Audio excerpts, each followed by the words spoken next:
It's March 12th, 2024. I'm your host, Scott Schlee, and you're listening to Skyhigh Security CloudCast. March is Women's History Month, and to celebrate, we have the privilege of diving into a topic that's not only timely, but incredibly important: women in cybersecurity.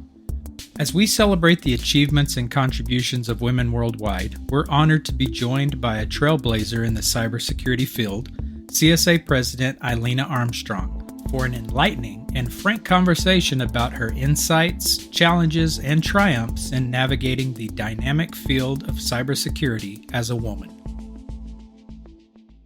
How are you doing, Illena? I'm great, Scott. How are you? I'm fabulous. Thank you so much. We just enjoyed a good 20 minutes of tech issues. So considering we're both tech people, I don't know how to take that, actually. We overcame them. We overcame it. Exactly. That's the key takeaway. So it's all good. It's apparently recording, so we did something right. Indeed. I read about you and I was overwhelmed with all that you have done. And I was very interested to hear a little more about your story. And that first question I want to ask is that you started out in multimedia and now you're in cybersecurity, and that's somewhat parallel to my career path. And I'm curious, how did you go from multimedia to cybersecurity?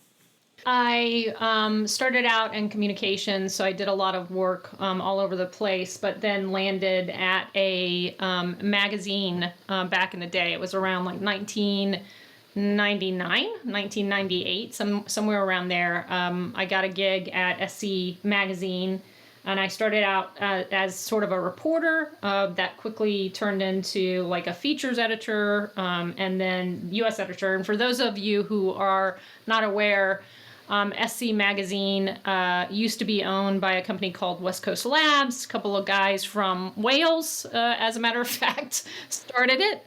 And it was a hard copy magazine, and the SC stood for Secure Computing. However, when they started a global operation, they had to kind of truncate it because at the time there was an IT security company in operations called Secure Computing. So they just kept SC. It had a following, and I just gradually ended up kind of moving through the ranks. At some point, another very large global media company called Haymarket Media acquired SC back in like 2001. And then from there, everything just skyrocketed. We ended up building a product reviews team. I had a big editorial team. We were creating events and awards programs, all for the cybersecurity community. And at the time, we were really the leading brand in the space and continued to grow, and basically had an awesome following from a lot of the CXOs, the CISOs who were coming up, and other industry players. So it was just, we had a great team. Then we went through yet another acquisition, and at that point I was running the business, which was kind of the whole multimedia brand of SC Media, with my partner on the sales side, and we really played very principal roles in overseeing the due diligence process and the successful completion of Haymarket's divestiture of SC Media to a newcomer that came into the market. And so after that, having been with the brand for so long, and certainly having developed a lot of wonderful buddies in the space, I actually leveraged my time at the RSA conference to check in with folks and talk about, number one, what could be next for me, because I think I was getting down for the count on the whole media arena. But also I wanted to take a year off because going through an acquisition is exhausting when you're trying to do it in tandem with your full-time gig. So true. Yeah. So that we went through it, and basically after I left, we ended up a bunch of folks in the industry I knew reached out, and I decided to start doing some consulting gigs. And one of those was with Jim Revis, the founder and CEO of CSA. He and I go a long way back. He's been a great friend over the years. And eventually he was like, "So are you really going to take a year off? I mean, come on.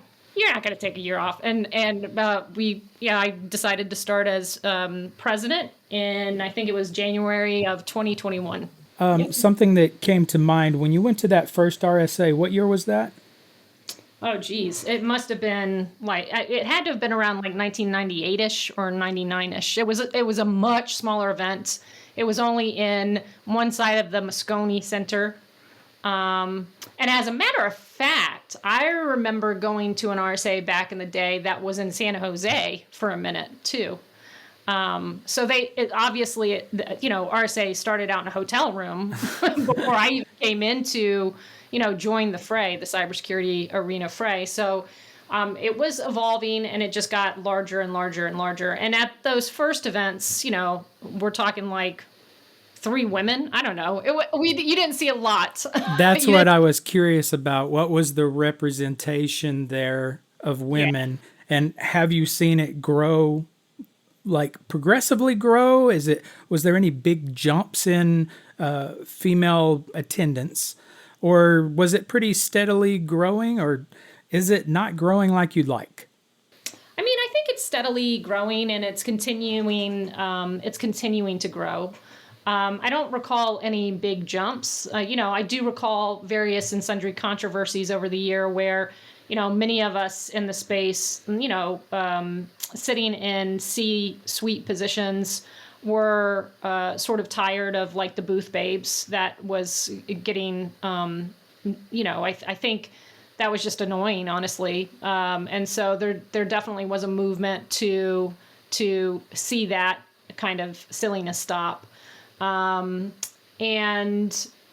I'm trying to think of, and then I think there was a real drive to ensure that the conference did have representation of women and other underserved communities on the keynote stage as well, because, frankly, you just see a lot of white men. So as the industry continued to see different folks enter the space, we wanted to make sure that there was representation on the stage, right? And in the talks and workshops and whatever else. Did you get a lot of pushback? No, I don't think so. I think that there's been a time in this space, I think we all can count that as women. We've dealt with a lot of different issues over the year. We can all have our little war stories, and the things that we've had to do to overcome those, to win those little wars. But I do think, I will say very candidly, there was a time when, because it was so male dominated, it could be quite misogynistic. There's no doubt. And even now there might be some occasions where shockingly you experience some sort of odd incident. But at the same time, it absolutely is getting much better in the cybersecurity industry. It's no longer.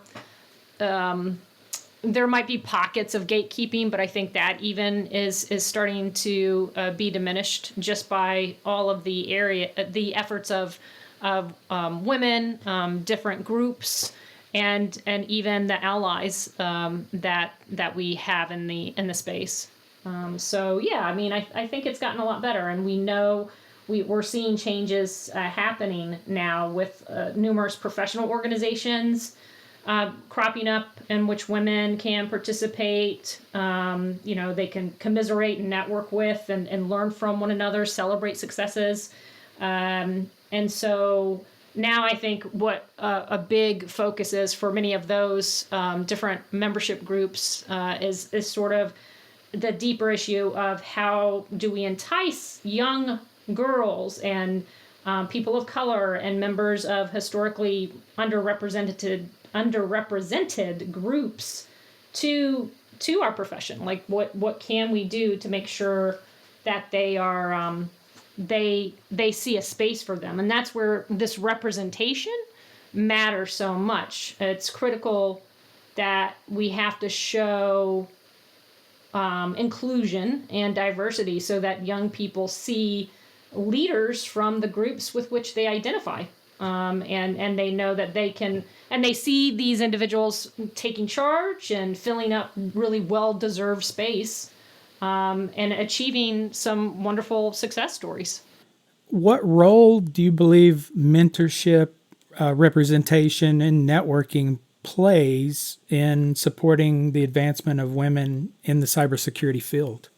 I think it's actually quite critical. I think that it's really ensuring that we're kind of helping to educate and work with the next generation of C-suite leaders.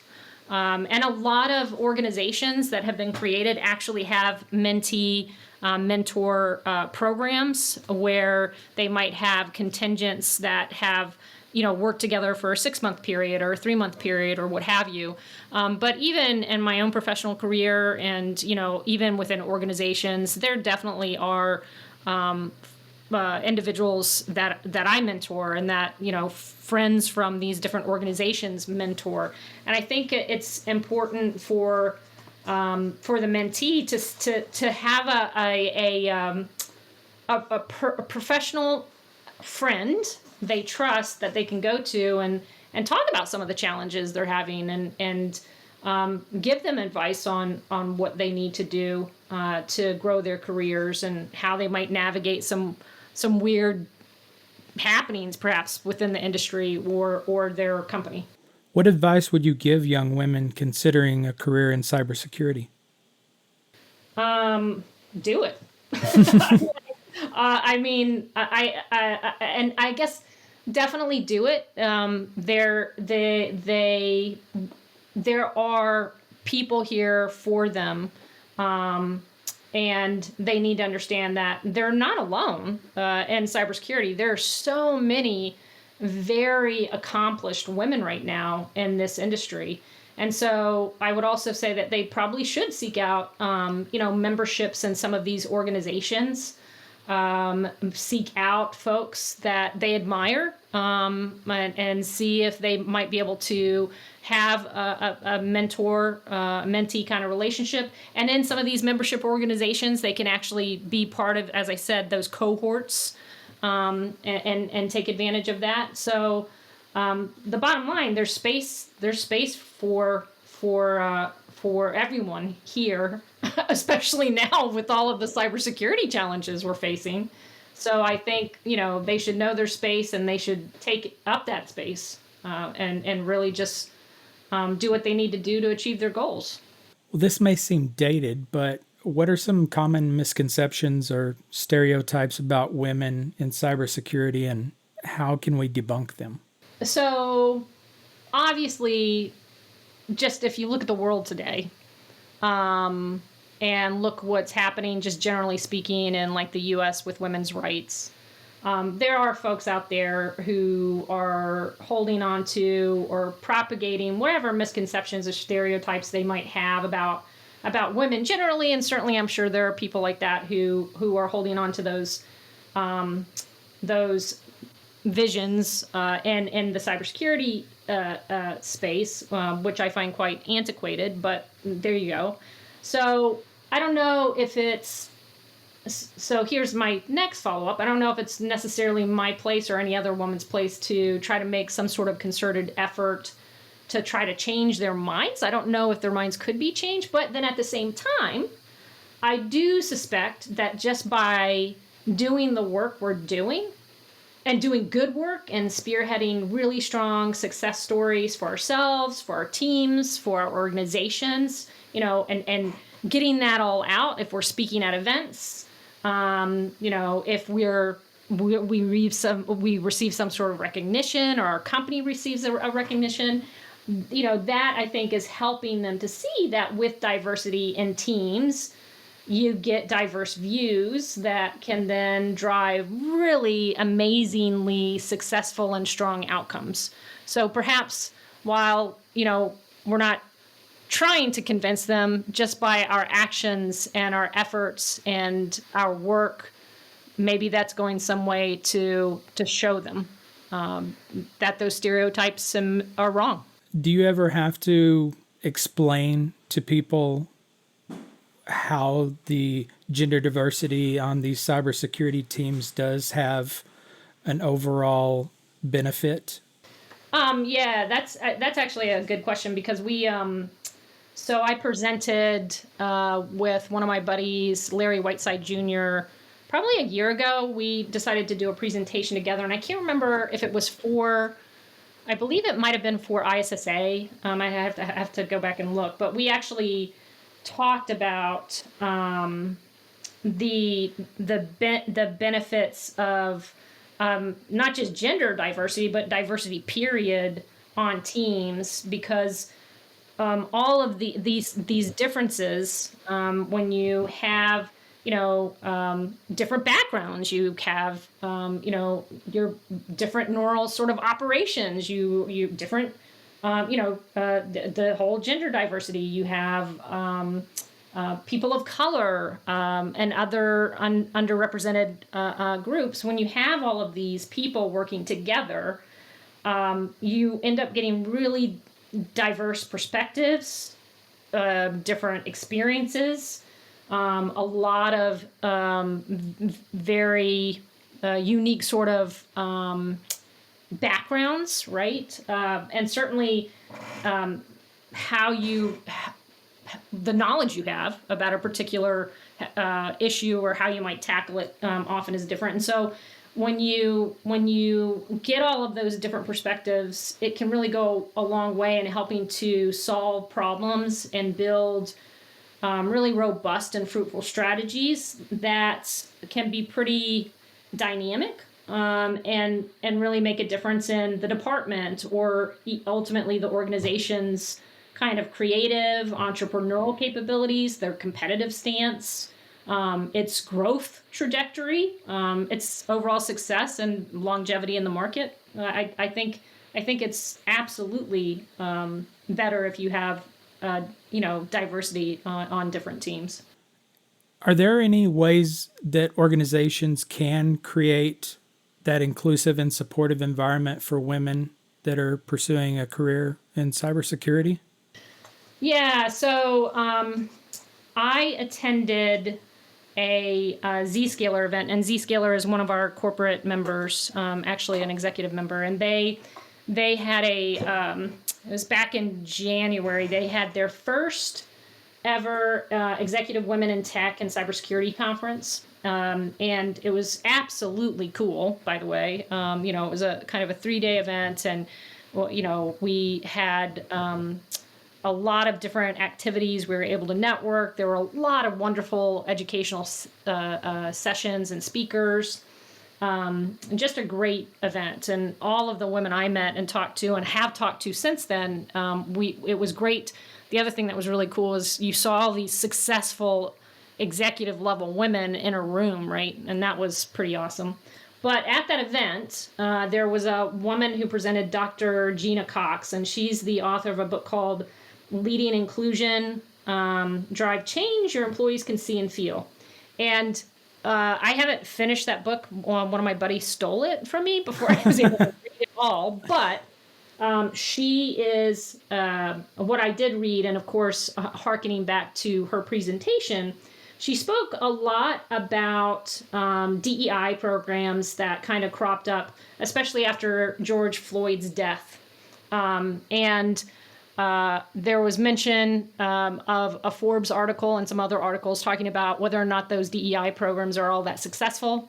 Some of them maybe falling away, and just being a little bit more performative rather than actually impactful. And then she shared some pretty sobering sort of stats about like burnout in the cybersecurity space, and feelings of isolation, and being kind of expected to work weekends and late nights, of course. And it brought her to this idea. She proposes this alternative kind of model, and she calls it REDI, and it's REDI. And it stands for respect, diversity, inclusion, and equity. So, I did it wrong. Equity comes after R. So yeah. So, and basically, her premise is that really these programs should start with this whole notion of respect for team members, because the term respect has a lot of meaning for many women and underrepresented communities. And so, and actually for many folks like me, respect is even more important than being liked, or, like when somebody mentions your name, oh, she's nice.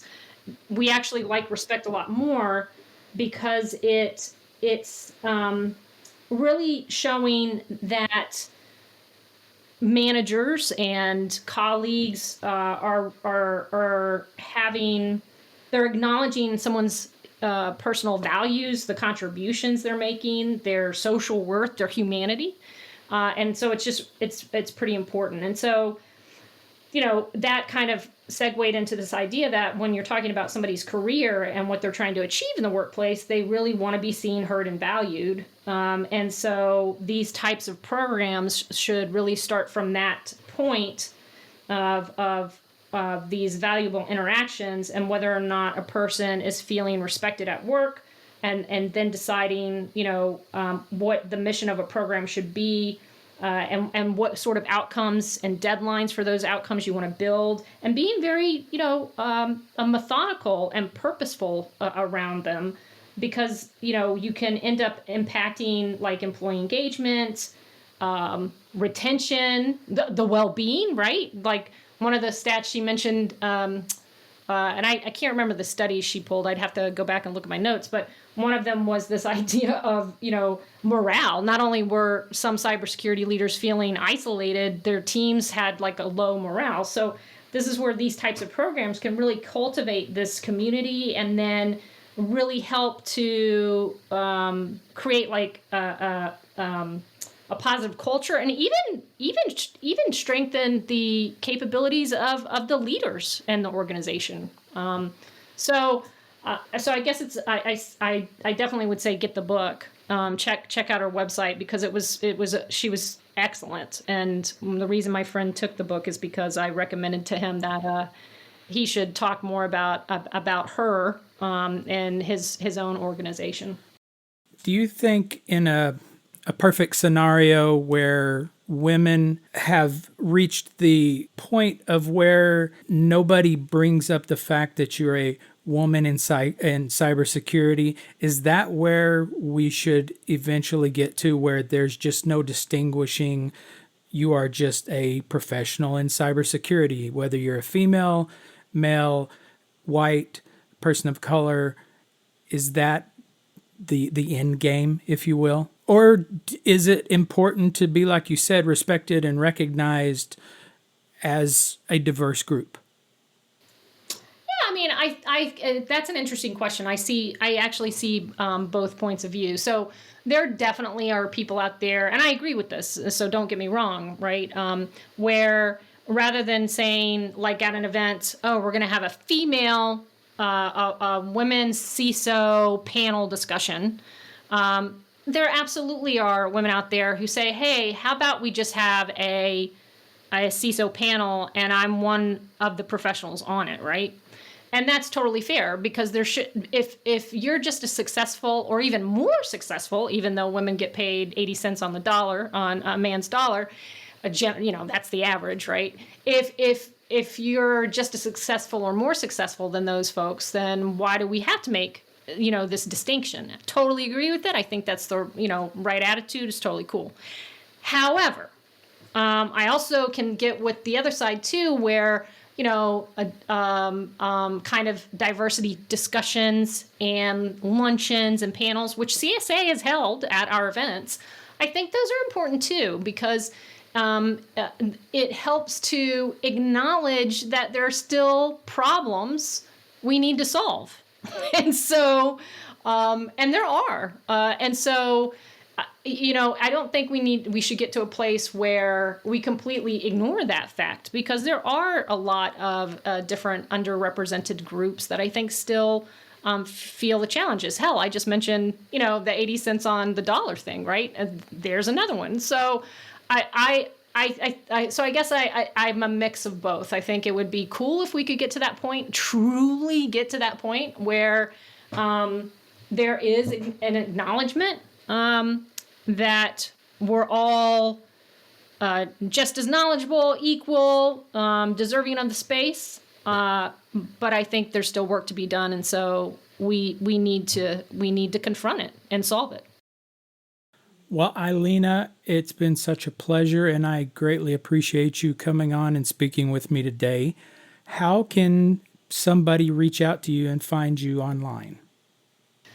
Definitely hit up my LinkedIn. I frequently post there, so you can reach out to me there. And then, of course, check out our Cloud Security Alliance website. It's a global nonprofit, and we do a ton of work to really build guidance, benchmarks, frameworks. We have an educational and certification, various educational and certification programs for individuals. We also have a cloud provider certification program and our STAR registry and program. We started our AI initiative, our AI safety initiative late last year. And for that, we have like 1,500 volunteer researchers, I should say 1,500 volunteers from the cybersecurity industry alone, who are volunteering their time to help us build all of these benchmarks and courseware. We're going to be announcing more on that front very, very soon, so look out. But you can just hit up our site and see, what we're doing with the Zero Trust, what we're doing with cloud, with AI, and my contact details are there as well. Well, all those links will be in the show notes, and I'm hoping that you will come join me again sometime. I'm guessing you have a plethora of information, and I would love to talk to you more about it, especially the AI. As part of our AI safety initiative, we have made the decision. So people who are aware of us, we're celebrating our 15th year anniversary this year. And for those 15 years, we've had an annual CSA summit of some sort at the RSA conference on the Monday of the conference. So this year, we're going to do an AI summit on Monday, May 6th. And we have a number of amazing experts from the industry who will join us that day. And they can actually find, I believe we now have gone public with some of the confirmed speakers, which we're continuing to update. But we usually get, depending on the room we have at RSA, we can get up to 1,500 people to that event. And it's a really great, it's going to be a good one because we'll be releasing some research from some of our working groups with the AI Safety Initiative, and we'll just have these luminaries there to talk about it. So I definitely encourage folks to hit that event up if they're attending RSA. Very good. Well, Illena, thank you so much. You have a wonderful day. You too. Thank you. Special thanks to Illena Armstrong from Cloud Security Alliance. You can listen to Skyhigh Security CloudCast on iHeartRadio, Apple, Spotify, Google, or wherever you listen to podcasts. Be sure to hit that subscribe button so you'll never miss an episode. And if you've been enjoying CloudCast, we'd love to hear from you. Leave us a review on your favorite platform and let us know what you think. Your feedback helps us improve and reach more listeners just like you. For more information about the podcast or Skyhigh Security's cloud security solutions, please visit skyhighsecurity.com.